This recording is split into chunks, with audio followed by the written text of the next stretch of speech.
നമ്മുടെ നിയമനിർമ്മാണ സഭകൾ ചർച്ചയേക്കാൾ കൂടുതൽ സ്തംഭനം കൊണ്ട് വാർത്തയിൽ നിറയുന്ന കാലമാണിത്. അതുകൊണ്ട് തന്നെ രാജ്യസഭയിൽ മികച്ച പ്രവർത്തനം ഒന്നുകൊണ്ട് മാത്രം പി രാജീവ് എതിർചേരിയുടെ പോലും ശ്രദ്ധ നേടിയപ്പോൾ എല്ലാവരും ഒന്നാകെ അതിനെ അംഗീകരിച്ചു. എന്നാൽ ഇത്തരം ക്രിയാത്മകമായ ഇടപെടലുകൾ നിയമനിർമ്മാണ സഭയിൽ CPM വിലമതിക്കുന്നുണ്ടോ? ചെറുപ്പക്കാർക്ക് CPM നൽകുന്ന സന്ദേശം എന്താണ് നിയമസഭയ്ക്കകത്തും പുറത്തും? ഈ ചോദ്യങ്ങളോട് ഇന്ന് പ്രതികരിക്കുന്നത് CPM എറണാകുളം ജില്ലാ സെക്രട്ടറി കൂടിയായ ശ്രീ പി രാജീവാണ്. ശ്രീ പി രാജീവിലേക്ക്. രാജ്യസഭയിലെ മികച്ച പാർലമെൻ്ററി പ്രവർത്തനത്തിൻ്റെ പേരിലാണ് ഇപ്പോൾ രാജീവിനെ എല്ലാവരും അംഗീകരിക്കുന്നത്. പാർട്ടിയുടെ പ്രമാണം അനുസരിച്ച് ജനകീയ ജനാധിപത്യ വിപ്ലവം വരുന്നതിന് മുമ്പുള്ള ഇടവേളയിൽ ചെയ്യുന്ന ഒരു ചെറിയ കാര്യം മാത്രമാണ് ഈ പാർലമെൻ്ററി ജനാധിപത്യം. ആ ചിന്ത പാർട്ടി മാറ്റേണ്ട കാലമായി എന്ന് ഇപ്പോൾ രാജീവിന് തോന്നുന്നില്ലേ? അല്ല, അങ്ങനെയല്ല. പാർലമെൻ്ററി പ്രവർത്തനത്തെ ഒട്ടും തന്നെ പ്രാധാന്യമില്ലാത്ത രൂപത്തിലല്ല പാർട്ടി കാണുന്നത്. പ്രത്യേകിച്ചും 2000 പാർട്ടിയുടെ പരിപാടി കാലോചിതമാക്കിയപ്പോൾ ഇന്ത്യയിലെ പാർലമെൻ്ററി സംവിധാനത്തെക്കുറിച്ചുള്ള ഭാഗത്തും ചില ഒരു മാറ്റങ്ങൾ അതിനകത്ത് കാണാം. അത് ആ പാർലമെൻ്ററി സംവിധാനത്തിന് ചില പുരോഗമന വശങ്ങളുണ്ട്. അപ്പം അങ്ങനെയെങ്കിൽ ഈ പാർലമെൻ്ററി വ്യാമോഹം എന്നത് ഇനി ഒരു തെറ്റായി കാണേണ്ടതില്ല. പാർലമെൻ്ററി വ്യാമോഹം എന്നുള്ളൊരു വാക്ക് യഥാർത്ഥത്തിൽ നമ്മുടെ നാട്ടിൽ ചർച്ച ചെയ്യുമ്പോൾ ഒരു സ്ഥാനാർത്ഥിയാകാനുള്ള മോഹത്തെയാണ് പൊതുവെ സാധാരണ മാധ്യമങ്ങൾ വരുമ്പോൾ പാർലമെൻ്ററി വ്യാമോഹം എന്ന് കാണുന്നത്. പാർലമെൻ്ററി വ്യാമോഹം എന്നതുകൊണ്ട് ഉദ്ദേശിക്കുന്നത് ഈ പാർലമെൻ്ററി സംവിധാനത്തിലൂടെ തന്നെ എല്ലാ തെരഞ്ഞെടുപ്പിലൊക്കെ മത്സരിച്ച് അധികാരം കിട്ടിക്കൊണ്ട് അതിലൂടെ എല്ലാ പ്രശ്നങ്ങൾക്കും പരിഹാരം കാണാൻ കഴിയും എന്ന ഒരു തെറ്റായ ധാരണയാണ് ഒരു പാർലമെൻ്ററി വ്യാമോഹം. അല്ല, ഒരുപക്ഷെ പാർട്ടി പ്രവർത്തനത്തെക്കാൾ അല്ലെങ്കിൽ പാർട്ടിയിൽ ഒരു സ്ഥാനത്തെത്തുന്നതിനേക്കാൾ ഇന്നത്തെ സാഹചര്യത്തിൽ അഭികാമ്യം അതാണെന്ന് ആളുകൾക്ക് തോന്നുന്നു, പാർട്ടിയിലുള്ളവർക്ക് തന്നെ തോന്നുന്നു. അതിൻ്റെ സാഹചര്യങ്ങളല്ലേ ഇപ്പോൾ നിലനിൽക്കുന്നത്? അല്ല, പാർലമെൻറ്റിനകത്ത് പ്രവർത്തനം പോലെ തന്നെ പ്രധാനപ്പെട്ടതാണ്, അതിനേക്കാൾ പ്രാധാന്യമുള്ളതാണ് പാർലമെൻറ്റിന് പുറത്തുള്ള പാർട്ടിയുടെ ഉത്തരവാദിത്വം. പിന്നെ പാർലമെൻറ്റിനകത്ത് പ്രവർത്തിക്കുന്നതും പാർട്ടി ഉത്തരവാദിത്വത്തിൻ്റെ ഭാഗമായി തന്നെയാണ്. ഇപ്പോൾ ഞാൻ പാർലമെൻറ്റിൽ പ്രവർത്തിക്കുമ്പോൾ എനിക്ക് കിട്ടുന്ന ഇൻപുട്ടുകൾ എവിടെ നിന്നാണ്? എനിക്ക് കിട്ടുന്ന ഇൻഷുറൻസ് ബില്ലിൽ ഞാൻ ഇടപെടുന്നു. എനിക്ക് കിട്ടുന്ന ഇൻപുട്ടുകൾ ഇൻഷുറൻസ് മേഖലയ്ക്കകത്ത് പ്രവർത്തനം നടത്തിക്കൊണ്ടിരിക്കുന്ന സഖാക്കളും സംഘടനകളും നൽകുന്ന ഇൻപുട്ടാണ്. അതുപോലെ ലാൻഡ് അക്വിസിഷൻ ബില്ലിൻ്റെ കമ്മിറ്റിയിൽ പ്രവർത്തിക്കാൻ അവസരം ലഭിച്ച ഒരാളാണ്. ആ ബില്ലിൻ്റെ നിയമം ഇടപെടുമ്പോൾ നമുക്ക് കിട്ടുന്ന ഒരു ഇൻപുട്ട് എന്നുള്ളത് കർഷക സംഘടനകളുടെ അവരുടെ അനുഭവങ്ങൾ, അതിൽ നിന്നുള്ള വിവരങ്ങളാണ്. അപ്പോൾ എൻ്റെ പാർലമെൻ്ററി പ്രവർത്തനം എന്നുള്ളത് പുറത്തുള്ള പ്രവർത്തനങ്ങൾക്ക് വിധേയമായിക്കൊണ്ട് തന്നെയാണ്. ഏതെങ്കിലും നേതാവിന് അപ്പോൾ തോന്നുന്ന ഒരു പേര് പറയുന്നതിനപ്പുറം പാർലമെൻ്ററി രംഗത്തേക്കോ സംഘടനാ രംഗത്തേക്കോ ആളുകളെ നിയോഗിക്കുന്നതിൽ എന്തെങ്കിലും ചിന്ത, ഒരു വീക്ഷണം, വിഷൻ ഉണ്ടാവുന്നുണ്ടോ? ഇപ്പോൾ താങ്കളുടെ കാര്യത്തിൽ പാർലമെൻറ്റിൽ നിന്ന് നേരെ വന്ന് ജില്ലാ സെക്രട്ടറി ആവുകയാണ്. മറ്റാരെങ്കിലും ജില്ലാ സെക്രട്ടറി ആക്കാമായിരുന്നു, താങ്കൾക്ക് ഒരു ടൈമും കൂടി അവിടെ തുടരാമായിരുന്നു. എന്തുകൊണ്ടാണ് അങ്ങനെ ചിന്തിക്കാത്തത്? അല്ല, അങ്ങനെ പറയാൻ പറ്റില്ല. നമുക്കൊരു പൊതുവേ ഒരു തത്വം കേരളത്തിൽ പാർട്ടി പിന്തുടരുന്നുണ്ട്. ആ തത്വം എന്ന് പറഞ്ഞാൽ കേരളത്തിനകത്ത് പ്രവർത്തിക്കുന്ന ആളുകൾ രാജ്യസഭയിലേക്ക് തിരഞ്ഞെടുക്കപ്പെടുകയാണെങ്കിൽ അവർക്കൊരു ടേം എന്നുള്ളതാണ്. അപ്പോൾ അങ്ങനെ അല്ലായിരുന്നെങ്കിൽ ഇപ്പോൾ എനിക്ക് മുൻപ് പ്രവർത്തിച്ച ആൾക്ക് 2 ടേം കിട്ടുമെങ്കിൽ ഞാൻ പാർലമെൻറ്റിലേക്ക് പോരില്ലായിരുന്നു. അതിന് മുൻപുള്ള ആൾക്ക് അതുപോലെ 2 ടേം കിട്ടുകയാണെങ്കിൽ എനിക്ക് മുമ്പുള്ള ആൾ ചിലപ്പോൾ ഇപ്പോഴായിരിക്കും പാർലമെൻറ്റിലേക്ക്. ആൾ തന്നെ വരണമെന്നില്ല. അത് ചർച്ച ചെയ്യുമ്പോൾ സാഹചര്യത്തിലാണല്ലോ ഓരോ പേരുകൾ വരിക. അപ്പോൾ അതുകൊണ്ട് പാർട്ടിയുടെ പൊതു തത്വത്തിനനുസൃതമായിക്കൊണ്ട് ഒരു ടേം എന്നുള്ളതായിരുന്നു. അതിൽ നിന്ന് മാറ്റം വരുത്തേണ്ട സവിശേഷ സാഹചര്യം ഉണ്ടെന്ന് പാർട്ടിക്ക് തോന്നിയിട്ടുണ്ടാവില്ല. പിന്നെ എന്നെ ഒരു കേഡർ എന്ന നിലയിൽ എറണാകുളത്ത് പാർട്ടി പ്രവർത്തനങ്ങൾക്ക് നേതൃത്വം നൽകേണ്ടതുണ്ട് എന്ന് പാർട്ടി കൂട്ടായി തീരുമാനിക്കുകയാണ് ചെയ്യുന്നത്. അപ്പോൾ വ്യക്തിപരമായ ഇഷ്ടാനിഷ്ടങ്ങളെ അപ്പുറത്ത് പാർട്ടിക്ക് എവിടെയാണോ നമ്മളെ കൊണ്ട് കൂടുതൽ ആവശ്യം, അതുവഴി സമൂഹത്തിന് എവിടെയാണ് നമുക്ക് കൂടുതൽ ഗുണം ചെയ്യാൻ കഴിയുന്നത്, ആ ഒരു തീരുമാനം എടുക്കുമ്പോൾ അത് എത്രമാത്രം നന്നായി നടപ്പിലാക്കാൻ കഴിയുക. ഇപ്പോൾ ഞാൻ വിദ്യാർത്ഥി ജീവിതം കഴിയുമ്പോൾ നേരെ ദേശാഭിമാനി ചുമതലയിലേക്ക് പോയത്. ഞാൻ പത്രപ്രവർത്തന രംഗത്ത് മുൻപരിചയമുള്ള ആളായിരുന്നില്ല. അന്ന് മിക്കവാറും ഒരു എഡിറ്റർ ഇൻചാർജ് എന്ന നിലയിൽ തന്നെയാണ് ഞാൻ പ്രവർത്തിച്ചുകൊണ്ടിരുന്നത്. ഒരു 9 വർഷത്തോളം ആ ചുമതല നിർവഹിച്ചു. അപ്പോൾ ആ ചുമതല അന്ന് നന്നായി നിർവഹിക്കാൻ ശ്രമിച്ചു. പാർലമെൻറ്റിനകത്തേക്ക് വിട്ടപ്പോൾ എനിക്കറിയാം 6 വർഷമേ ഉള്ളൂ. അപ്പോൾ അതുകൊണ്ട് ആദ്യത്തെ മിനിറ്റ് മുതൽ എനിക്ക് 6 വർഷമേ ഉള്ളൂ. അതുകൊണ്ട് ഈ 6 വർഷത്തിനുള്ളിൽ പരമാവധി എങ്ങനെ നന്നാകാം എന്ന ധാരണയിൽ തന്നെയാണ്. രാജ്യസഭയിലെ കാലാവധി പൂർത്തിയായി തിരിച്ചു വന്നാൽ രാജീവ് തൃപ്പൂണിത്തറയിൽ നിന്ന് നിയമസഭയിലേക്ക് മത്സരിക്കും എന്നാണ് ഞങ്ങളൊക്കെ കരുതിയിരുന്നത്. ഒരുപക്ഷെ രാജീവിൻ്റെയും ഉദ്ദേശം അതുതന്നെ ആയിരുന്നിരിക്കാം. ഇനി അതിന് യാതൊരു സാധ്യതയില്ല എന്നുണ്ടോ? അല്ല, നമുക്ക് അങ്ങനെ വ്യക്തിപരമായ ഉദ്ദേശങ്ങളില്ല അതിനകത്ത്. ഇപ്പോൾ ഞാൻ എവിടെ മത്സരിക്കണോ വേണ്ടയോ എന്ന് തീരുമാനിക്കുന്നത് കൂട്ടായി കൊണ്ടാണ്. അപ്പോൾ നമ്മൾ ഒരാളെ മാത്രം കാണുന്നില്ല. വേറെ ഇപ്പോൾ പലതവണയും തിരഞ്ഞെടുപ്പ് വരുമ്പോൾ പല മണ്ഡലങ്ങളിലും എൻ്റെ പേരുകൾ നിങ്ങൾ മാധ്യമപ്രവർത്തകർ തന്നെ പലപ്പോഴും എഴുതാറുണ്ട്. അത് പരിചിതമായിട്ടുള്ള ഈ മണ്ഡലത്തിൽ പ്രവർത്തിക്കുന്ന ഒരാളെന്ന നിലയിൽ ഇപ്പോൾ ആ ജില്ലാ സെക്രട്ടറി ആയതുകൊണ്ട് തൽക്കാലത്തേക്കെങ്കിലും ആ വഴികളെല്ലാം അടഞ്ഞു എന്ന് ഉറപ്പിക്കാൻ പറ്റുമോ? അല്ല, അതിന് സാധാരണഗതിയിൽ നമ്മളൊരു ഉത്തരവാദിത്തം ഏൽപ്പിക്കുമ്പോൾ ആ ഉത്തരവാദിത്തമാണ് നിർവഹിക്കുക. ഇപ്പം അത്തരം ചിന്തകളൊന്നും എൻ്റെ മുൻപിലില്ല. ഇപ്പം എൻ്റെ മുൻപിലുള്ള ചിന്ത എന്നുള്ളത് എങ്ങനെ ജില്ലാ സെക്രട്ടറി എന്ന നിലയിൽ പാർട്ടി ഏൽപ്പിച്ചൊരു ഉത്തരവാദിത്തം ഏറ്റവും ഭംഗിയായി നിർവഹിക്കും. രാജ്യസഭയിൽ രാജീവ് കോൺഗ്രസ് പാർട്ടിയുടെയും BJPയുടെയും ഒക്കെ അംഗീകാരം പിടിച്ചു പറ്റിയത് നടപടിക്രമങ്ങളും ചട്ടങ്ങളും നന്നായി പഠിച്ച് അവിടെ ഇടപെട്ടതുകൊണ്ടാണ്. പക്ഷേ ആ മാതൃക എന്തുകൊണ്ടാണ് താങ്കളുടെ പാർട്ടിയിലെ യുവ MLA മാർ പോലും ഈ നിയമസഭയിൽ പിന്തുടരാത്തത്? അങ്ങനെ പറയാൻ പറ്റില്ല. ഓരോരുത്തർക്കും ഓരോ രീതിയുണ്ട്. ഞാനിപ്പോൾ ഒരു പരമാവധി ചട്ടങ്ങൾക്കകത്ത് നിന്നുകൊണ്ട് പ്രവർത്തിക്കാൻ കഴിഞ്ഞു, ശ്രമിക്കുകയും ചെയ്തു.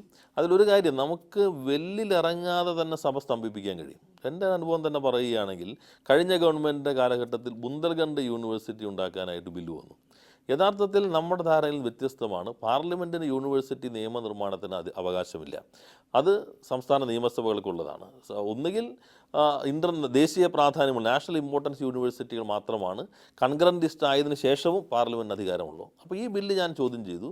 അന്ന് കപിൽ സിബൽ പറഞ്ഞ ഒരു മറുപടി ഞാൻ ഇപ്പോഴും ഓർക്കുന്നുണ്ട്.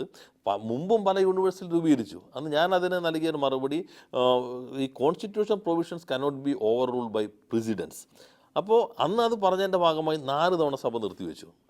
പിന്നീട് വീണ്ടും വന്നപ്പോൾ 2 തവണ സഭ നിർത്തിവെക്കേണ്ടി വന്നു. ഇപ്പം ഞാൻ സെലക്ട് കമ്മിറ്റി വീണ്ടും വിടണം എന്ന പുതിയത് ആദ്യമായിട്ടാണ് 93(2) പ്രകാരം അവതരിപ്പിച്ചപ്പോൾ 2ഓ 3ഓ തവണ സഭ തുടർച്ചയായി നിർത്തിവെക്കേണ്ടി വന്നു. മാന്യമായ ഇടപെടൽ കൊണ്ട് തന്നെ നമ്മളുടെ സന്ദേശം നൽകാൻ കഴിയുമെങ്കിൽ പിന്നെ എന്തിനാണ് ഇപ്പം നിയമസഭയിലൊക്കെ നടക്കുന്നത് പോലെ എല്ലാ ദിവസവും ഈ സ്തംഭനവും അങ്ങോട്ടും ഇങ്ങോട്ടും കോലാഹലവും അടിയുമൊക്കെ? അതിന് പല ഒറ്റ കടിക്ക് നമുക്കൊരു ഒബ്ജക്റ്റീവ് ഉത്തരം പറയാൻ പറ്റില്ല. ഇപ്പോൾ നോക്കൂ, ലോകസഭയ്ക്കകത്ത് ഒരു ബില്ല് അവതരിപ്പിക്കുമ്പോൾ നമ്മളൊരു ഒബ്ജക്ഷൻ ഉന്നയിക്കുമ്പോൾ സ്പീക്കർ ആ ഭാഗത്തേക്ക് നോക്കുന്നേ ഇല്ല. അപ്പോൾ വളരെ പ്രസക്തമായ ചട്ടങ്ങൾക്കനുസരിച്ച് കൊണ്ടാണ് പ്രതിപക്ഷം ഉന്നയിക്കുന്നത്. അപ്പോൾ സ്പീക്കർ ആ ഭാഗത്തേക്ക് നോക്കുന്നേ ഇല്ല, നേരെ ഭരണപക്ഷത്തേക്ക് നോക്കിക്കൊണ്ട് പാസ്സാക്കുകയാണ്. അപ്പോൾ ഇപ്പോൾ ഞാൻ ഉന്നയിച്ച ഒരു ചട്ടത്തെ അടിസ്ഥാനപ്പെടുത്തി ഞാൻ നൽകുന്ന നോട്ടീസ് ചർച്ച ചെയ്യപ്പെടുന്നത് സഭയുടെ ചെയറിലിരിക്കുന്ന ആളുടെ പരിഗണന കൂടി കിട്ടുന്നതുകൊണ്ടാണ്. പക്ഷേ കേരള നിയമസഭയെക്കുറിച്ച് ഞങ്ങൾ പോസിറ്റീവായ ചില കാര്യങ്ങൾ സഭയിൽ പറയാറുണ്ട്. ഇപ്പോൾ 2-3 സെഷനുകൾ കഴിഞ്ഞ UPA ഗവൺമെൻറ് സന്ദർഭത്തിൽ ടോട്ടൽ വാഷ് ഔട്ട് ചെയ്തു. ക്വസ്റ്റ്യൻ അവർ പോയി. രാജ്യസഭ ചരിത്രത്തിലാദ്യമായി ക്വസ്റ്റ്യൻ അവർ മാറ്റാൻ ചെയർമാൻ ഏകപക്ഷീയമായി തീരുമാനിച്ചു. 2 മണിക്കാക്കി, പിന്നെ വീണ്ടും മാറ്റി 12 മണിക്കാക്കി. പക്ഷേ കേരള നിയമസഭയുടെ പ്രത്യേകത, ഒരു വലിയ ഭൂകമ്പം ചോദ്യോത്തരവേളയ്ക്ക് ശേഷം വരാനിരിക്കുന്നുണ്ട് എന്ന ഒരു പ്രതീതി പോലും ഇല്ലാതെ മിക്കവാറും ഭൂരിപക്ഷം ദിവസങ്ങൾ, അത്യപൂർവ സന്ദർഭങ്ങൾ ഒഴിവാക്കി കഴിഞ്ഞാൽ പ്രശ്നങ്ങളില്ലാതെ ചോദ്യോത്തരവേള നടക്കുന്ന ഇന്ത്യയിലെ അപൂർവ നിയമസഭകളിലൊന്നാണ് കേരളം. ചോദ്യോത്തരവേളയുടെ കാര്യത്തിൽ താങ്കൾ പറഞ്ഞത് ശരിയായിരിക്കാം. പക്ഷേ അതിനപ്പുറത്ത് പലപ്പോഴും നിയമസഭയിൽ അടിയന്തര പ്രമേയം, വോക്കൗട്ട്, ഇതെല്ലാം ഒരു ചടങ്ങ് മാത്രമായി അധപ്പതിക്കുകയാണ്. അതുപോലെ ഡിസ്കഷനുള്ള വേദി എന്നാണ് പറയുന്നതെങ്കിലും ഡിസ്റപ്ഷനുള്ള വേദിയായിട്ടാണ് അത് മാറുന്നത്. ഈ ഒരു അവസ്ഥ മാറ്റണമെന്ന് താങ്കൾക്ക് തോന്നുന്നില്ലേ? അത് വളരെ ശരിയാണ്. നമ്മൾ ജനാധിപത്യ സംവിധാനത്തിൽ ഒരു ഡിസ്കഷൻ, ഡിബേറ്റ്, ഡിസിഷൻ എന്നൊരു പൊതുവായി തന്നെ സംവാദങ്ങളിലൂടെ തീരുമാനങ്ങളിലേക്ക് എത്തുന്ന ഒരു പോസിറ്റീവായ രീതി തന്നെയാണ് സ്വീകരിക്കേണ്ടത്. പൊതുവെ നമ്മുടെ രാജ്യത്തിനകത്ത്, കേരള നിയമസഭയ്ക്കകത്ത് മാത്രമല്ല, ഞാൻ സാക്ഷ്യം വഹിച്ചിട്ടുള്ളതാണ്. വിമൻ റിസർവേഷൻ ബില്ല് കൊണ്ടുവന്ന സന്ദർഭത്തിൽ രാജ്യസഭയിൽ അപൂർവമായിക്കൊണ്ടാണ് ഒരു MP തന്നെ ഗ്ലാസ് എടുത്ത് പൊട്ടിച്ച് സ്വയം കുത്തി ആത്മഹത്യ ചെയ്യാൻ ശ്രമിച്ചത് രാജ്യസഭയ്ക്കകത്താണ്. 2 സെഷനുകൾ 1 മിനിറ്റ് പോലും ഒരു കാര്യവും അജണ്ടയിലുള്ളത് എടുക്കാൻ കഴിയാതെ നിർത്തിവെക്കേണ്ടി വന്നത് രാജ്യസഭയ്ക്കകത്ത് തന്നെ. പണ്ട് രാജ്യസഭ അങ്ങനെയല്ല. പണ്ട് രാജ്യസഭ അപ്പർ ഹൗസാണ്. ഒരു 10-65 വയസ്സാണ് ഒരു ആവറേജ് പ്രായം എന്നുള്ളത്. ഇന്ത്യയിലെ സുപ്രീം കോടതിയിലെ ഏറ്റവും പ്രമുഖരായ അഭിഭാഷകർ, രാഷ്ട്രീയ പ്രസ്ഥാനങ്ങളുടെ ഏറ്റവും പ്രധാനപ്പെട്ട നേതാക്കന്മാർ, വളരെ ഉയർന്ന തലത്തിലുള്ള ഒരു ഡിബേറ്റ് നടക്കുന്ന വേദിയാണ് രാജ്യസഭ. ആ രാജ്യസഭ പോലും ഇപ്പോൾ തുടർച്ചയായി സ്തംഭിക്കുന്ന ഒത്തിരിയേറെ അനുഭവങ്ങളുണ്ട്. പൊതുവെ അത്തരം രീതിയിൽ വരുന്നുണ്ട്. എൻ്റെ ഒരു അഭിപ്രായം, ഒരു പ്രശ്നത്തിൻ്റെ സ്വഭാവം, അതിൻ്റെ ആ സാഹചര്യം, ഇതിനടിസ്ഥാനപ്പെടുത്തിക്കൊണ്ട് ചിലപ്പോൾ ചില രൂപങ്ങൾ സ്വീകരിക്കേണ്ടി വരും. ചിലപ്പോൾ ചട്ടങ്ങൾക്കകത്ത് നിന്നുകൊണ്ട് മാത്രമുള്ള ഇടപെടൽ കൊണ്ട് ഒരു പക്ഷേ പരിഹാരം കാണാൻ കഴിയാത്ത സാഹചര്യം വരും. ആ സാഹചര്യം വരുമ്പോൾ യഥാർത്ഥത്തിൽ മറ്റു ചില രൂപങ്ങൾ സ്വീകരിക്കാൻ നിർബന്ധിതമായെന്ന് വരും. അപ്പോൾ അതിൽ ശ്രദ്ധിക്കേണ്ട ഒരു കാര്യം എൻ്റെ അഭിപ്രായത്തിൽ, അതൊരു അത്യപൂർവ ഘട്ടത്തിൽ ഉപയോഗിക്കേണ്ട ആയുധമാണ്.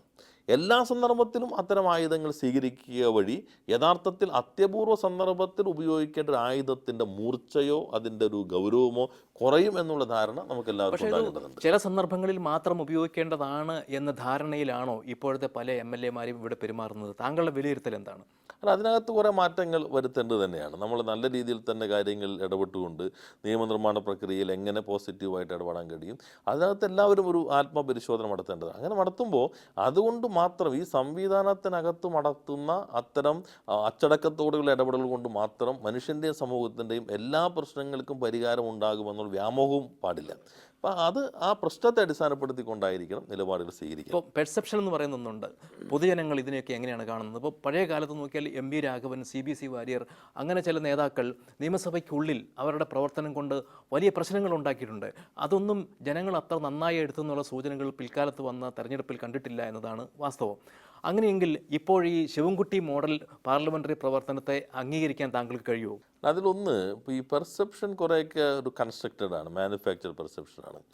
ഇപ്പോൾ നിയമസഭയ്ക്കകത്ത് അല്ലെങ്കിൽ പാർലമെൻറ്റിനകത്തോ വളരെ പഠിച്ച് നന്നായി ഹോംവർക്ക് ചെയ്ത് അതിൻ്റെ പ്രീസിഡൻസും നേരത്തെയുള്ള റൂളിങ്ങുകളും ഇത് സംബന്ധിച്ചുള്ള ഭരണഘടനാ തത്വങ്ങളും എല്ലാം വെച്ചുകൊണ്ട് നമ്മൾ വാദിച്ച് ഒരു കാര്യം വിജയിപ്പിക്കാൻ കഴിയും. ഇപ്പോൾ എൻ്റെ ഒരു അനുഭവം തന്നെ കഴിഞ്ഞ സെഷനിൽ 2 തവണ ഞാൻ ഉന്നയിച്ച വാദത്തിൻ്റെ പേരെ ശ്രീ അരുൺ ജെയ്റ്റ്ലി ശക്തമായ വാദം ഉന്നയിച്ചു. വലിയ ഒരു വാദപ്രതിവാദം തന്നെ മണിക്കൂറുകൾ നടന്നു. അവസാനം ഞാൻ ഉന്നയിച്ച വാദം പാർലമെൻറ്റ് 2 ഘട്ടത്തിൽ അംഗീകരിച്ചു. പക്ഷെ അങ്ങനെ ഒന്നിന് കിട്ടുന്ന ആളുടെ അത്യപൂർവമാണ്. കാരണം അദ്ദേഹത്തെ പോലെ മാത്രം ഔന്നിത്യമുള്ള ഈ മേഖലയ്ക്ക് പാണ്ഡിത്യമുള്ള ആളാണ്. അപ്പോൾ അതിന് കിട്ടുന്ന ഒരു മാധ്യമ ശ്രദ്ധയോ അതേ സന്ദർഭത്തിൽ ഞാനൊന്ന് വെല്ലിലിറങ്ങി ബഹളം വെച്ചുകൊണ്ടൊരു പ്രശ്നം ഉണ്ടാക്കിയാൽ മിക്കവാറും ഒരു ബ്രേക്കിംഗ് ന്യൂസ് അതായിരിക്കും.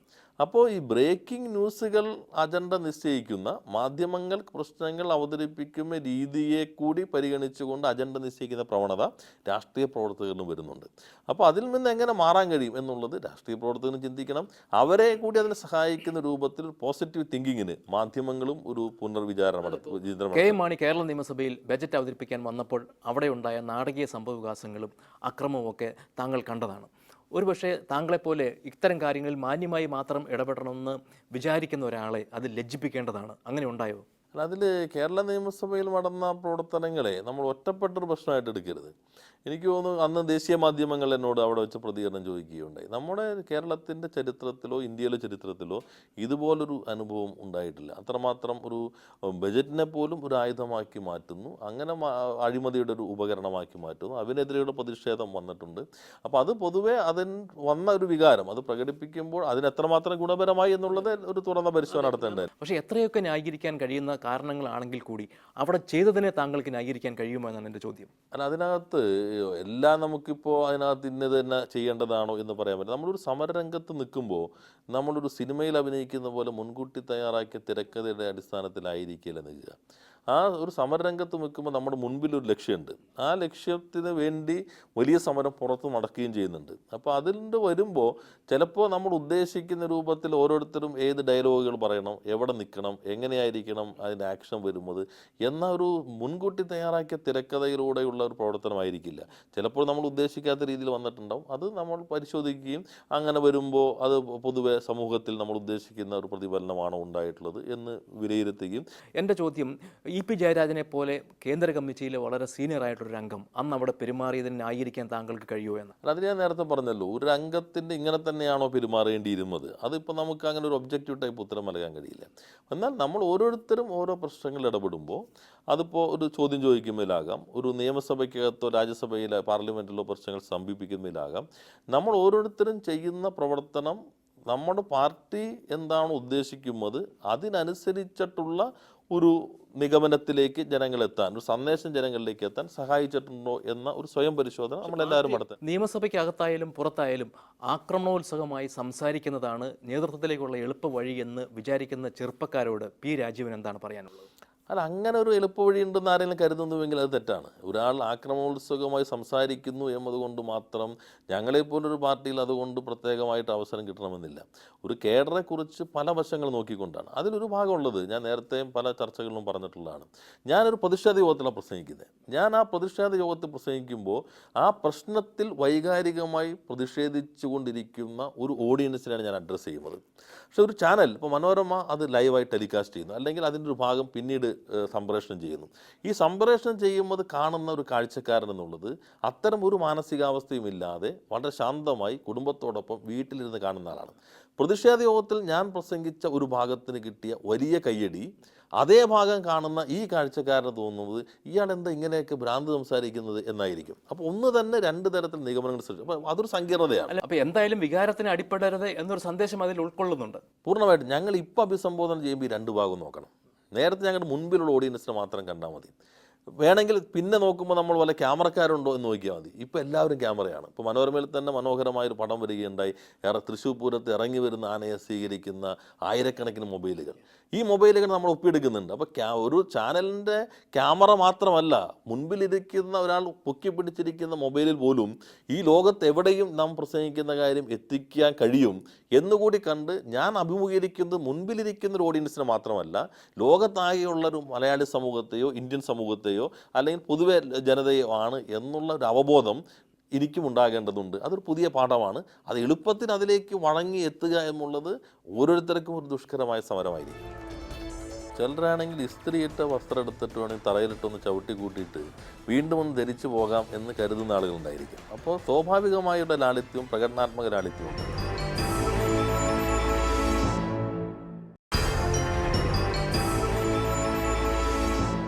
പാർട്ടിയുടെ എറണാകുളം ജില്ലാ സെക്രട്ടറി എന്ന നിലയിൽ താങ്കൾ ഇപ്പോൾ നിർവഹിക്കുന്ന ഉത്തരവാദിത്വം എത്രത്തോളം പ്രയാസമേറിയതാണ്? ഒരു ജില്ലാ സെക്രട്ടറിയെ കൊടുക്കാൻ ഒളിക്യാമറ വെച്ച ഒരു സ്ഥലമാണ് എറണാകുളം. അതുകൊണ്ടാണ് ചോദിക്കുന്നത്. അല്ല, പാർലമെൻറ്റിൽ നമ്മൾ പ്രവർത്തിക്കുമ്പോൾ ചട്ടവും റൂളൊക്കെ മനസ്സിലാക്കിക്കൊണ്ട് പ്രസംഗിച്ച വ്യക്തിപരമായിട്ടുള്ള പ്രവർത്തനങ്ങൾ കൊണ്ട് തന്നെ വേണ്ടത്ര അംഗീകാരം ഒരു പക്ഷേ നേടിയെടുക്കാൻ കഴിയും. നമ്മുടെ കഠിനാധ്വാനം കൂടി ഉണ്ടെങ്കിൽ, അതുപോലെ ഒരു കോഡിയൽ റിലേഷൻഷിപ്പ് എല്ലാവരുമായിട്ടുണ്ടെങ്കിൽ നമുക്ക് അംഗീകാരം നേടിയെടുക്കാൻ കഴിയും.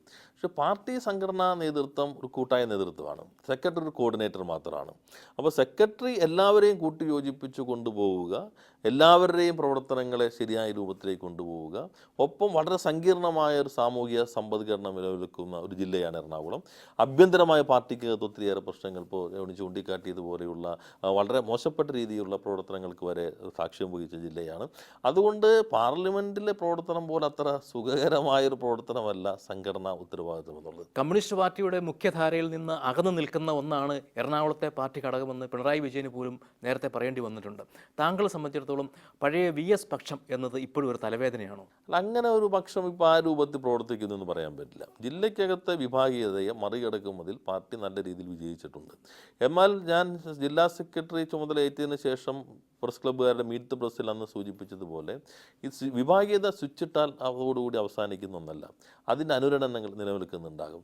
അതിൻ്റേതായ ചില പ്രശ്നങ്ങൾ തുടരുന്നുണ്ടാകും. ആ പ്രശ്നങ്ങൾ വിഭാഗീയത എന്ന രൂപത്തിൽ അതേപോലെയല്ല, അതിൻ്റെ ചില പ്രശ്നങ്ങൾ നിൽക്കുന്നുണ്ടാകും. അത് കൂട്ടായി ചർച്ച ചെയ്തുകൊണ്ട് പരിഹരിക്കാനാണ് ശ്രമിച്ചുകൊണ്ടിരിക്കുന്നത്. ഇപ്പോൾ പാർട്ടിയുടെ ജില്ലാ നേതൃത്വത്തോടോ സംസ്ഥാന നേതൃത്വത്തോടോ വിധേയത്വമില്ലാതെ എന്നാൽ VSനോട് മാത്രം വിധേയത്വമുള്ള ഒരു പറ്റം ആളുകൾ ഇപ്പോഴും പാർട്ടിയിലുണ്ടോ? ആ രൂപത്തിലുണ്ടെന്ന് പറയാൻ പറ്റില്ല. കാരണം നമുക്ക് ആരെയും ചാരി നിൽക്കേണ്ടതില്ല കമ്മ്യൂണിസ്റ്റ് പാർട്ടിക്കകത്ത്. ഇപ്പോൾ എന്നെ ആരും ചാരി നിൽക്കേണ്ട കാര്യമില്ല. ഞാനൊരു ജില്ലാ സെക്രട്ടറി, ഇനിയിപ്പോൾ ഇദ്ദേഹത്തൊന്ന് ചാരിയേക്കാം. കാരണം നമ്മൾ ചാരാൻ നിന്നാൽ ഞാൻ എൻ്റെ വഴിക്ക് അങ്ങ് പോകും. ചാരി നിൽക്കുന്നവർ അറിയാതെ വീണു പോകും. അപ്പോൾ നമ്മൾ ഒരു കൃത്യമായി നമുക്കൊരു ധാരണയുണ്ട് സംഘടനാ തത്വങ്ങളെക്കുറിച്ച്, പ്രത്യയശാസ്ത്ര രാഷ്ട്രീയ ധാരണയിൽ ഏതൊരു പ്രശ്നത്തെയും കമ്മിറ്റികൾക്കകത്ത് നമ്മുടെ സ്വതന്ത്രമായ അഭിപ്രായം മുന്നോട്ട് വയ്ക്കുക.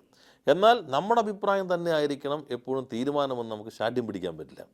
ചിലപ്പോൾ പാർട്ടി എടുത്ത തീരുമാനം തെറ്റായി പോയെന്നും നമ്മൾ പറഞ്ഞ അഭിപ്രായമായിരുന്നു ശരിയെന്നും കാലത്തിൽ ചിലപ്പോൾ തെളിഞ്ഞെന്നും വരാം, അപൂർവമായിക്കൊണ്ട് ഏതൊരു വ്യക്തി എടുക്കുന്നത്. എന്നാൽ കമ്മ്യൂണിസ്റ്റ് പാർട്ടിക്കകത്തൊരു സംഘടനാ തത്വത്തിനനുസരിച്ച് പ്രവർത്തനം ഒഴിവാക്കാൻ കഴിയാത്ത, അപ്പോൾ ഏതെങ്കിലും ഒരു വ്യക്തിക്ക് പുറകിൽ ഒരിക്കലും അണിനിരക്കുക എന്ന ശീലം കമ്മ്യൂണിസ്റ്റ് പാർട്ടിക്ക് ഒരിക്കലും അംഗീകരിക്കാൻ കഴിയുന്നതല്ല. നേതൃത്വത്തോടുള്ള ആ ബഹുമാനം എപ്പോഴും കാത്തു സൂക്ഷിക്കേണ്ടതുണ്ട്. എന്നാൽ ആ ബഹുമാനം ഒരു വിധേയത്വത്തിൻ്റെ ബഹുമാനമാകില്ല. എന്ന് പറഞ്ഞാൽ പിണറായി വിജയന് പിന്നിൽ പാർട്ടി അണിനിരുന്നത് അദ്ദേഹം പാർട്ടി സെക്രട്ടറി ആയിരുന്നതുകൊണ്ട് മാത്രമാണ്, അങ്ങനെയാണ് താങ്കൾ ഉദ്ദേശിക്കുന്നത്? പിണറായി വിജയൻ്റെ മുൻപിലും പാർട്ടി അണിനിരക്കേണ്ടത് പാർട്ടി സെക്രട്ടറി പാർട്ടി തീരുമാനങ്ങൾ നടപ്പിലാക്കുന്നു എന്നതിൻ്റെ അടിസ്ഥാനത്തിലാണ്. പിണറായി വിജയൻ്റെ പ്രതീകമല്ല കമ്മ്യൂണിസ്റ്റ് പാർട്ടി. കമ്മ്യൂണിസ്റ്റ് പാർട്ടിയുടെ പ്രതീകമാണ് പിണറായി വിജയൻ. അതുപോലെ EMSൻ്റെ പ്രതീകവുമായിരുന്നില്ല കമ്മ്യൂണിസ്റ്റ് പാർട്ടി. കമ്മ്യൂണിസ്റ്റ് പാർട്ടിയുടെ പ്രതീകമാണ് EMS. നായനാരും കമ്മ്യൂണിസ്റ്റ് പാർട്ടിയുടെ പ്രതീകമാണ്. VSും കമ്മ്യൂണിസ്റ്റ് പാർട്ടിയുടെ പ്രതീകമാണ്. ഞങ്ങൾ സാധാരണ പ്രവർത്തകരും കമ്മ്യൂണിസ്റ്റ് പാർട്ടിയുടെ പ്രതീകമാണ്. ഒരു വ്യക്തിക്ക് പുറകിലല്ല. ഇപ്പോൾ പിണറായി സെക്രട്ടറി ആയിരിക്കുമ്പോൾ പിണറായിക്ക് പുറകിലല്ല പാർട്ടി അണിനിരക്കുന്നത്. പാർട്ടിക്ക് പുറകിലാണ് പിണറായി ഉൾപ്പെടെയുള്ള ആളുകൾ അണിനിരക്കുന്നത്. ഇപ്പോൾ ജില്ലയിലെ പാർട്ടി എൻ്റെ പുറകിലല്ല അണിനിരക്കുന്നത്, ജില്ലാ പാർട്ടി ഘടകത്തിന് കീഴിലാണ്. ആ ഘടകത്തെ നിയമിക്കാൻ അതിനെ മുന്നോട്ട് നയിക്കാൻ ഈ പാർട്ടി എന്നിലൊരു ഉത്തരവാദിത്വം ഏൽപ്പിക്കുക മാത്രമാണ് ചെയ്തിട്ടുള്ളത്. CPMലെ വിഭാഗീയത ഏറ്റവും കൂടുതൽ അനുഭവിച്ചറിഞ്ഞ ഒരാളാണ് P. രാജീവ്. താങ്കൾ കളമശ്ശേരി ഏരിയ കമ്മിറ്റിയിൽ നിന്ന് തന്നെ ഒഴിവാക്കപ്പെട്ടു, ജില്ലാ കമ്മിറ്റിയിൽ നിന്ന് ഒഴിവാക്കപ്പെട്ടു, സംസ്ഥാന സമ്മേളന പ്രതിനിധിയാകാൻ പോലും താങ്കൾക്ക് കഴിഞ്ഞില്ല.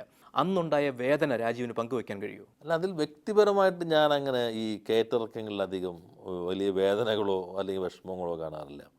കാരണം ഇപ്പോൾ നമ്മൾ ഓരോ സാഹചര്യത്തിലാണല്ലോ. ഇപ്പോൾ ഏരിയ കമ്മിറ്റി, ഞാൻ വളരെ ചെറുപ്പത്തിൽ തന്നെ ജില്ലാ കമ്മിറ്റിയിൽ എത്തിയ ആളാണ്. പിന്നീട് സംസ്ഥാന കമ്മിറ്റിയിൽ എത്തി. വളരെ ചെറുപ്പത്തിൽ പാർട്ടി എന്നെ ദേശാഭിമാനി ചുമതല ഏൽപ്പിച്ചു. ചരിത്രത്തെക്കുറിച്ചുള്ള മാർക്സിസ്റ്റ് ധാരണ, ചരിത്രം ഇങ്ങനെ നേർരേഖയിലൂടെ പോവില്ല, അതിന് വളവ് തിരിവുണ്ടാവും, കയറ്റിറക്കങ്ങളുണ്ടാവും. അപ്പോൾ നമ്മുടെ ജീവിതവും എപ്പോഴും അങ്ങനെ നേരെ അങ്ങ് പോകുമെന്ന് കരുതേണ്ടതില്ല. പാർട്ടിയിൽ ഒരു തിരുത്തൽ പ്രക്രിയയ്ക്ക് തുടക്കം കുറിച്ചു എന്നാണ് നേതാക്കളൊക്കെ പറയുക. അങ്ങനെയെങ്കിൽ ഏറ്റവും കൂടുതൽ തിരുത്തൽ ആവശ്യമുള്ള ഒരു ജില്ലയാണ് എറണാകുളം. ഭൂമാഫിയയുമായും ബ്ലേഡ് മാഫിയയുമായും കൂടുതൽ ബന്ധമുള്ള സഖാക്കൾ ഇവിടെ ഉണ്ട് എന്ന് പാർട്ടി തന്നെ കണ്ടെത്തിയിട്ടുണ്ട്. അതുപോലെ നെൽവയൽ നികത്തലുമായി ബന്ധപ്പെട്ട് പാർട്ടിയുടെ പ്രധാന നേതാക്കൾ തന്നെ അന്വേഷണം നേരിടുന്നുണ്ട്. അപ്പോൾ യഥാർത്ഥത്തിൽ ഒരു ശുദ്ധീകരണം ഉണ്ടാകുമെന്ന് ജില്ലാ സെക്രട്ടറി എന്ന നിലയിൽ താങ്കൾക്ക് ഉറപ്പിച്ച് പറയാൻ കഴിയും? അപ്പോൾ അത്തരം പ്രവണതകളോടൊന്നും വിട്ടുവീഴ്ച ഉണ്ടാവില്ല. അതിനകത്ത് വിഭാഗീയത പാർട്ടിക്ക് അത് ശക്തിപ്പെട്ടതോടുകൂടി ഒരു അപകടം ഉണ്ടായത്, ഒരു പ്രശ്നത്തിൽ തെറ്റ് ചെയ്യുന്ന ആളുകൾക്കും വിഭാഗീയതയുടെ പേരിൽ രക്ഷപ്പെടാൻ കഴിയും. രണ്ടാമത്തെ പ്രശ്നം എന്നുള്ളത് ശരിയായൊരു തീരുമാനം, ഇപ്പോൾ വിഭാഗീയതയെ മറികടക്കുന്ന സന്ദർഭമാണ്. അപ്പോൾ വേണമെങ്കിൽ ചിന്ത വരാം, ഒരു ശരിയായ തീരുമാനമെടുക്കുമ്പോഴും തീരുമാനം ശരിയാണെങ്കിലും ഇത് വിഭാഗീയതയുടെ അവശിഷ്ടമായി വ്യാഖ്യാനിക്കുമോ? ഇതിൻ്റെ എല്ലാം ഭാഗമായിക്കൊണ്ട് ചില സന്ദർഭങ്ങളിൽ ശരിയായ തീരുമാനമെടുക്കാനോ എടുത്ത തീരുമാനം തന്നെ ശരിയായി നടപ്പിലാക്കാനോ ഞങ്ങൾക്ക് കഴിഞ്ഞിരുന്നില്ല. എന്നാൽ ഇപ്പോൾ ഞങ്ങൾ കൂട്ടായി ഓരോ പ്രശ്നത്തെയും ചർച്ച ചെയ്തുകൊണ്ട് തീരുമാനങ്ങളിലേക്ക് എത്തുന്നുണ്ട്. വലിയ മാറ്റം ഒറ്റ ദിവസം കൊണ്ട് വന്നു എന്നുള്ളതല്ല. എവിടെയെങ്കിലും അത്തരം പ്രശ്നങ്ങളുണ്ടെങ്കിൽ അതിനകത്ത് ഇടപെടും. അത്തരം കാര്യങ്ങളോട് ഒരു തരത്തിലും വിട്ടുവീഴ്ച ചെയ്യാൻ, ആ പ്രവണതകളോട് വിട്ടുവീഴ്ച ചെയ്യാൻ കഴിയില്ല. അതായത് അന്വേഷണം നേരിടുന്ന ആളുകൾക്ക് ഇനി വിഭാഗീയതയുടെ ആനുകൂല്യം കിട്ടില്ല എന്ന് ഉറപ്പിക്കാം? അത് പൂർണ്ണമായിട്ട് ഉറപ്പിക്കാം. വിഭാഗീയത ആനുകൂല്യം കിട്ടില്ല. പക്ഷേ ഒരു അന്വേഷണം ഉണ്ട് എന്നതുകൊണ്ട് മാത്രം ഒരാൾ കുറ്റക്കാരനാണെന്ന് പറയാൻ കഴിയില്ല. വിഭാഗീയതയോട് മറ്റൊരു പ്രശ്നമുണ്ട്. ഏത് പ്രശ്നത്തിനും പരാതികളുണ്ടാകാം. ഇപ്പോൾ രണ്ട് തർക്കങ്ങൾ നിൽക്കുന്ന ആളുകളായതുകൊണ്ട് ഏത് പ്രശ്നത്തിലും പ്രശ്നമില്ലെങ്കിലും പരാതികളുണ്ടാകാം. പരാതി വരുമ്പോൾ സ്വാഭാവികമായിട്ടും അന്വേഷണം നടത്തേണ്ടി വരും. അന്വേഷണം നടത്തുന്നതോടുകൂടി ഇവർ കുറ്റക്കാരാണ് എന്ന് കണ്ടെത്താൻ പറ്റില്ല.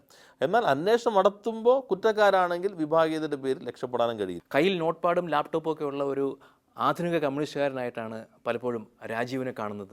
ഡൽഹിയിൽ അതിന് അംഗീകാരമുണ്ടായിരിക്കാം, പക്ഷേ കേരളത്തിൽ വരുമ്പം അതൊരു ആക്ഷേപമായി മാറുമെന്നുള്ള പേടിയുണ്ടോ? ഇല്ല, സാങ്കേതിക വിദ്യ വികസിപ്പിക്കുന്നത് തൊഴിലാളി വർഗം തന്നെയാണ്. അധ്വാനത്തിൻ്റെ ഫലമായിക്കൊണ്ടാണ് സാങ്കേതിക വിദ്യ വികസിക്കുന്നത്. അപ്പോൾ അത്തരം സാങ്കേതിക വിദ്യ ഒന്നും അധ്വാനിക്കുന്നവന് ഉപയോഗിക്കാൻ പാടില്ല, ഉപരിവർഗമേ ഉപയോഗിക്കാൻ പാടൂ എന്നുള്ള തെറ്റായ ചിന്താഗതിയാണ്. ഇപ്പോൾ പാർലമെൻറ്റിലാണെങ്കിൽ എല്ലാം പാർലമെൻറ്റ് നമുക്ക് സൗകര്യങ്ങൾ നൽകുന്നുണ്ട്. ഈ സൗകര്യങ്ങൾ നൽകുമ്പോൾ നമുക്ക് ഉപയോഗിക്കാൻ വേണ്ടിയാണ്. ഞാനാണെങ്കിൽ വിദ്യാർത്ഥിയായിരിക്കുന്ന കാലം മുതൽ കമ്പ്യൂട്ടറിൽ എഴുതി തുടങ്ങിയ ഒരാളാണ്. പത്രാധിപത്യത്തിൻ്റെ ചുമതല ഇരിക്കുമ്പോൾ പൂർണ്ണമായിട്ടും എഴുത്ത് അതിലേക്ക് മാറിയ ഒരാളാണ്. ആ സാങ്കേതികവിദ്യയുടെ ഭാഗമായിട്ടുള്ള പരമാവധി സാധ്യതകളെ എങ്ങനെ പ്രസ്ഥാനത്തിൻ്റെ വളർച്ചയ്ക്ക് വേണ്ടി ഉപയോഗിക്കാം എന്ന് ശ്രമിക്കുന്ന ഒരാൾ. ഇടതുപക്ഷ പ്രസ്ഥാനത്തിൻ്റെ ഭാഗമായിരുന്ന ബാബു ഭരദ്വാജ് അടുത്ത ദിവസം എഴുതി കണ്ടു, പ്രകാശ് കാരാട്ട് തന്നെ ഇസ്തിരിയിട്ട ഒരു കമ്മ്യൂണിസ്റ്റാണ്, ഒരു CEO പോലെയാണ് പ്രവർത്തിക്കുന്നത്. ഒരു പക്ഷേ ഈ വളരെ സോഫിസ്റ്റിക്കേറ്റഡ് ആയിട്ടുള്ള മാന്യതയ്ക്ക് കമ്മ്യൂണിസ്റ്റ് പാർട്ടിയിൽ ഇപ്പോഴും വിലയില്ല എന്നാണ് അത് സൂചിപ്പിക്കുന്നത്. അല്ല, അതിൽ രണ്ട് ഭാഗമുണ്ട്. ഒന്ന് ഈ പ്രകടനാത്മകമായ ലാളിത്യമുണ്ട്. ചിലരാണെങ്കിൽ ഇസ്ത്രീയിട്ട വസ്ത്രം എടുത്തിട്ട് വേണമെങ്കിൽ തറയിലിട്ടൊന്ന് ചവിട്ടി കൂട്ടിയിട്ട് വീണ്ടും ഒന്ന് ധരിച്ചു പോകാം എന്ന് കരുതുന്ന ആളുകളുണ്ടായിരിക്കാം. അപ്പോൾ സ്വാഭാവികമായുള്ള ലാളിത്യവും പ്രകടനാത്മക ലാളിത്യമുണ്ട്. പ്രകാശ് കാരാട്ട് ഒരു സ്വാഭാവിക ലാളിത്യത്തിനാണ്. പ്രകാശ് കാരാട്ടിനെ കുറിച്ച് വിമർശനങ്ങൾ ഉന്നയിക്കുന്നവർ പോലും ഏറ്റവും മാന്യനായിട്ടുള്ള ഒരു കമ്മ്യൂണിസ്റ്റുകാരനായിട്ടാണ് പ്രകാശ് കാരാട്ടിനെ വിശേഷിപ്പിക്കുന്നത്. പിന്നൊന്ന്, ഈ മാന്യമായ കമ്മ്യൂണിസ്റ്റുകാർ ധരിക്കാനേ നടക്കാനേ പാടില്ല എന്ന് കരുതുന്ന ഒരു ചിന്തയുണ്ട്. ഒരു കാലത്ത് നമ്മൾ ഒളിവിലൊക്കെ കഴിയുമ്പോൾ നമുക്ക് ഇസ്ത്രി ഇടാമെന്ന് ചിലപ്പോൾ പോലീസ് പിടിച്ചുകൊണ്ട് പോകും.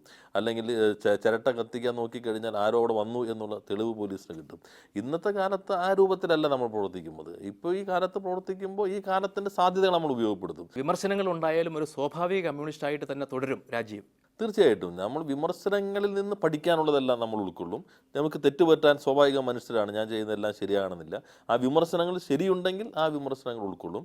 2001 ഞാൻ നിയമസഭയിൽ മത്സരിച്ച സന്ദർഭത്തിൽ അന്ന് സാംസ്കാരിക നായകന്മാരുടെ പ്രസ്താവനയിൽ 2 പേരായിരുന്നു ആദ്യത്തെ പ്രസ്താവന. ഒന്ന് MN വിജയനും മറ്റൊന്ന് T പത്മനാഭനും. അന്ന് വിജയമാഷ് എഴുതി തന്നതിന് എനിക്ക് തലക്കെട്ടിട്ട് തന്നത് ആദരവോടുകൂടി വിയോജിക്കുന്നവനെന്നാണ്. ആ വാക്ക് ഇപ്പോഴും ഞാൻ പ്രയോഗത്തിൽ വരുത്താൻ ശ്രമിക്കാറുണ്ട്. അസ്വാഭാവികത ഒന്നും തോന്നാത്ത ഒരു കമ്മ്യൂണിസ്റ്റായിട്ട് തന്നെ തുടരട്ടെ. വളരെ നന്ദി.